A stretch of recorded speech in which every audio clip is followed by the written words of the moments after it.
All right. So last time we talked about the 110 blueprint, the questions you're going to see or the types of questions you're going to see. And now we're getting into the meat of the problems. So we're going to do some practice problems with this. Now, I mentioned last time, I don't anticipate for, at least for Allegheny campus, that you're going to see these types of questions, but they're good practice. You'll definitely see these types of questions. But so we'll get plenty of practice either way.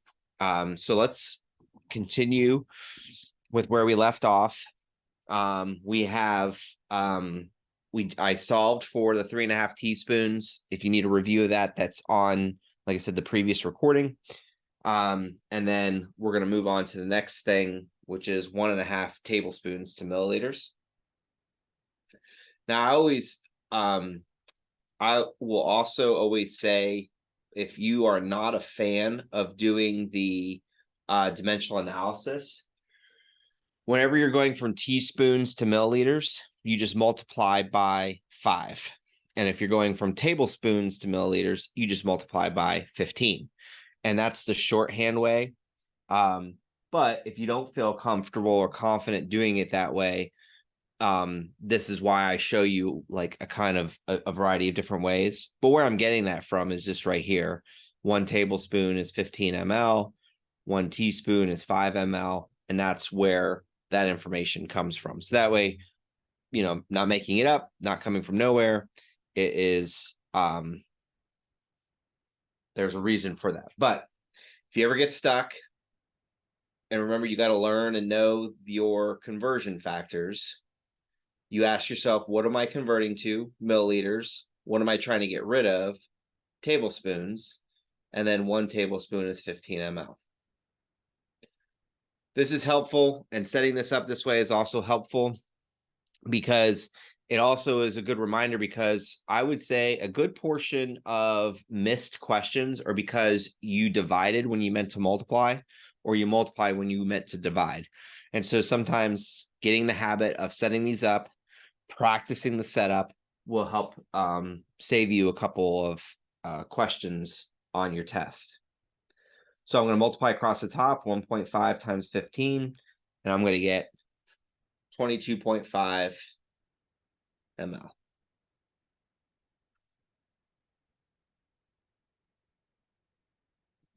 Eliminate tablespoons. All right, next one, going from milliliters to ounces. So we're actually going in the reverse direction. Now we're going from metric to household, okay? So I'm going to set this up the exact same way. I'm going to start with what I'm given. I'm going to set up a conversion, but at this time I'm getting rid of ml, okay? Right? Because remember, before we were looking for ml, but now we're trying to get rid of ml and convert it to what? Ounces. So is there a conversion factor that we know how to get from milliliters to ounces? So let's go back up to the ones we're supposed to know right here. 1 ounce is the same thing as 30 milliliters. So that's the information I'm going to use. And I'm going to put the 1 with the ounce and 30 with the milliliters. Now, when you look at this, this is where, like I said, if you're not 100% certain of where you're putting the information, you might be tempted to multiply 240 to 30, right? So 240 times 30, but that's not what we're doing. We're dividing by 30 in this instance. So 240 divided by 30, and we get an answer of 8 ounces. And that makes sense because 8 ounces and 240 milliliters is the same thing as 1 cup. So to answer your question in the chat, yes, this is the 2:30 to 3 o'clock session for Allegheny 110. You're welcome. Okay. Moving on. Now, as I mentioned before, I don't think you're going to see cups to milliliters, pints to milliliters, but